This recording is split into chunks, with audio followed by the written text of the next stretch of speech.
wabarakatuh. Kami dari kelompok 2 kelas Kapita Selekta Perpajakan D3 akan menjelaskan mengenai beberapa materi yang ada dalam buku Pajak itu Gampang Loh, dengan anggota sebagai berikut. Saya Rida Kusuma-Tuti dengan NIM 200910202009. Perkenalkan, nama saya Wilda Tilasana dengan NIM pada digit belakang 2127. Saya Vivi Alfiana Lukman Putri dengan NIM 200910202060. Di sini kami akan menjelaskan beberapa materi dalam buku Pajak itu Gampang Loh. Jadi materi-materi yang akan kami jelaskan kali ini yaitu yang pertama, kenapa harus potong pajak? Yang kedua, kenapa harus pakai potongan ya? Yang ketiga, kenapa mesti ber-NPWP? Dan yang terakhir yaitu SSP, Surat Setoran Pajak. Jadi langsung aja ke materinya. Di sini saya akan menyampaikan materi yang pertama mengenai kapan harus potong pajak. Sebelum kita masuk ke materinya, alangkah baiknya kita mengetahui apa itu potong pajak. Pemotongan pajak berarti memotong atau mengurangi jumlah yang berkaitan dengan pembayaran yang akan diberikan kepada WP atau wajib pajak. Yang kedua, kita harus mengetahui nih, siapa yang berhak melakukan pemotongan pajak. Pemotongan pajak sendiri dilakukan oleh orang yang memberi pekerjaan atau orang yang memberi bayaran kepada WP atau wajib pajak. Nah, ketika suatu pegawai bekerja di suatu kantor atau suatu perusahaan, namun dia tidak mendapatkan pemotongan pajak, maka yang diberi sanksi bukanlah pegawai tersebut, melainkan perusahaan atau badan yang mempekerjakan seseorang tersebut. Dalam pasal 23 ayat 1 dan ayat 3 dalam Undang-Undang Pajak Penghasilan dilakukan pada akhir bulan. Yang pertama, dibayarkan penghasilan. Yang kedua, disediakan untuk dibayarkannya penghasilan. Dan yang ketiga, jatuh temponya pembayaran penghasilan tergantung peristiwa yang terjadi terlebih dahulu. Berikut adalah jenis pemotongan pajak. Pemotongan PPh final pasal 4 ayat 2 dilakukan oleh pihak yang memberi penghasilan atau pembayaran dengan objek tertentu. Misalnya sewa tanah, sewa bangunan, jasa konstruksi, dan lain sebagainya. Pemotongan PPh pasal 21 dilakukan oleh pihak yang memberi pekerjaan dalam negeri sehubungan dengan kegiatan yang dilakukan oleh wajib pajak tersebut.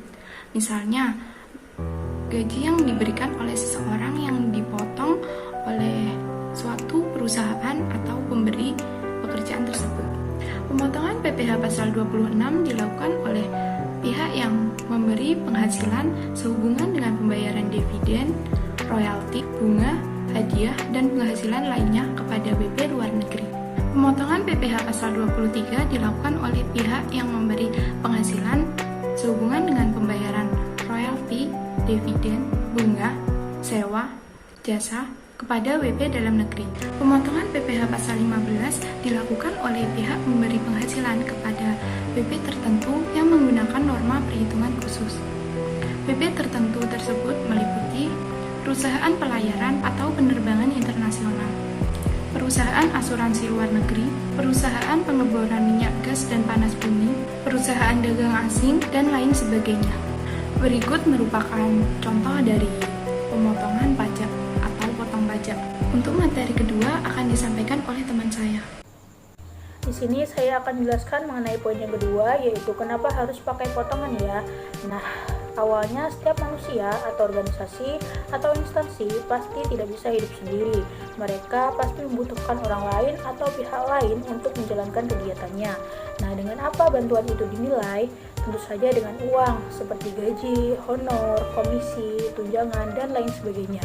Nah, segala sesuatu yang memunculkan uang itu akan menjadi objek pajak. Artinya, dari sinilah muncul kewajiban pajak. Selanjutnya, apa sih tujuan dari pemotongan pajak itu? Nah, pemotongan pajak ini memiliki tujuan. Yang pertama yaitu memudahkan wajib pajak, yang kedua mempercepat penyelesaian wajib pajak, dan yang ketiga meringankan beban penerima uang atau penerima penghasilan. Lah, kok bisa? Ya, dikarenakan pemotongan ini dilakukan di depan, sehingga ketika uang muncul maka akan otomatis dilakukan pemotongan. Nah, dengan begitu, penerima uang tidak perlu menunggu sampai akhir tahun baru menghitung dan baru membayar total dari wajib pajak yang perlu dibayarkan. Apabila pemotongan wajib pajak ini dilakukan di akhir, maka bisa-bisa uang yang diterima sudah habis, sedangkan kewajiban pajak belum terbayarkan. Lalu apa aja sih keunggulan dari pemotongan pajak ini? Nah, yang pertama yaitu waktu yang tepat, di mana pada tahap ini menggunakan mekanisme withholding tax. Withholding tax merupakan salah satu sistem pemotongan pajak yang melibatkan pihak ketiga untuk melakukan pemotongan pajak atas penghasilan yang diterima oleh penerima penghasilan. Selain itu, sistem ini juga banyak digunakan oleh beberapa negara. Sistem ini memiliki keunggulan karena pajak dibayar pada saat penghasilan diterima.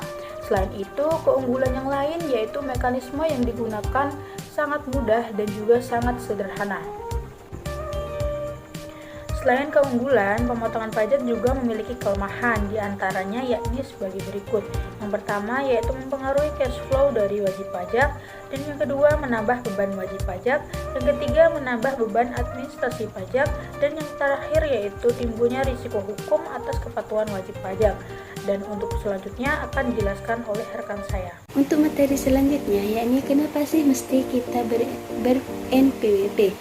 NPWP itu kepanjangan dari nomor pokok wajib pajak. Nah, kita nih sebagai pelajar ataupun sebagai mahasiswa pasti mempunyai kartu pelajar. Begitu juga di tempat tinggal kita maupun kita sebagai penduduk pasti mempunyai yang namanya KTP atau yang disebut sebagai kartu tanda penduduk. Nah, kita bisa mendapatkan dan bisa membuat kartu tanda penduduk ini ketika kita sudah berusia 17 tahun ke atas. Nah, kita juga bisa mendaftarkan diri kita untuk membuat KTP di kantor desa maupun di kelurahan. Nah, pada masing-masing kartu tersebut itu mempunyai nomor unik dan mempunyai fungsi sendiri-sendiri. Kartu pelajar dan KTP selain menjadi bukti identitas kita sebagai pelajar dan penduduk suatu wilayah, juga menjadi kartu yang memudahkan untuk kita menyelesaikan suatu urusan, baik itu urusan di sekolah maupun urusan kependudukan. Nah, oleh karena itu, untuk memudahkan urusan administrasi perpajakan, maka dibuatlah nomor pokok wajib pajak atau yang disingkat sebagai NPWP. NPWP ini selain menjadi identitas diri sebagai wajib pajak, NPWP juga berfungsi untuk memudahkan wajib pajak dan aparat pajak dalam menjaga ketertiban. Berikut adalah cara untuk memiliki atau mendaftar NPWP. Semua yang memenuhi syarat sebagai wajib pajak itu harus mempunyai NPWP, dan untuk mendapatkan NPWP itu ternyata sangat mudah dan simpel. Nah, kita bisa daftar melewati via internet. Caranya yaitu tinggal kita masuk saja ke situs www.pajak.go.id, lalu kita pilih e-registration seperti gambar berikut ini. Dan kita juga bisa langsung saja datang ke kantor pelayanan pajak atau KPP. Setelah kita memiliki NPWP, tiap wajib pajak atau WP harus melakukan 3M, yaitu yang pertama menghitung pajak, yang kedua menyetorkan pajak, dan yang ketiga melaporkan pajak. Dari selanjutnya yakni SSP atau surat setoran pajak. Apa sih surat setoran pajak itu?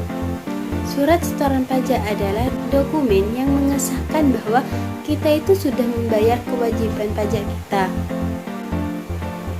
Nah, SSP itu tidak jauh beda dengan kwitansi yang kita dapatkan pada saat kita membeli gadget baru maupun barang lainnya di sebuah toko. Nah, di kwitansi itu sudah jelas terdapat gadget apa yang kita beli, berapa jumlahnya, dan berapa uang yang harus kita bayar. Begitu juga dengan SSP. Nah, di SSP ini kita harus menyantumkan jenis pajak apa yang harus kita bayar dan nilainya berapa dan kode pajaknya itu apa. Dalam pengisian kode pajak itu, kita jangan sampai salah isi kode. Nah, semisal kita salah isi kode, maka bisa sia-sia waktu kita habiskan untuk memindah bukukan pembayaran itu ke kode jenis pembayaran yang seharusnya. Nah, seperti apakah sih contoh formulir atau formulir surat setoran pajak? Berikut adalah contoh formulir surat setoran pajak atau SSP. Nah, kita bisa lihat pada gambar di samping ini. Sekian presentasi dari kelompok kami. Semoga dapat bermanfaat bagi pendengarnya. Kurang lebihnya kami memohon maaf. Wassalamualaikum warahmatullahi wabarakatuh. Terima kasih.